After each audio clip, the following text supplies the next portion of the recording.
최근 하락세를 보이는 국제유가를 따라 국내 휘발유값도 2주 연속 떨어졌습니다. 유류세 인하 확대 조치와 맞물려 천정부지로 오르던 국내 휘발유값이 안정을 되찾을 수 있을지 주목됩니다. 강희경 기자입니다.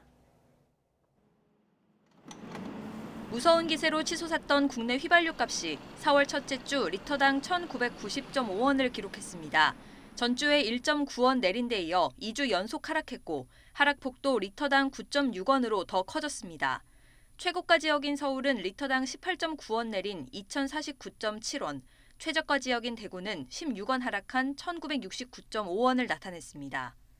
지난 1월 셋째 주부터 10주 연속 오르던 국내 휘발유값이 주춤하는 건 선행지표인 국제유가가 하락세를 보이고 있기 때문입니다.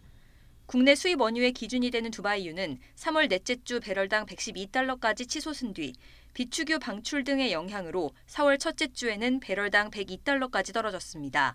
다만 이런 추세가 언제까지 이어질지는 미지수입니다. 일단 단기적으로 4월 말에서 5월 초까진 하락세가 이어질 가능성이 큽니다. 국제유가가 3주 연속 우하향하고 있는데 국내 휘발유 가격에는 2, 3주 정도 시차를 두고 반영되기 때문입니다.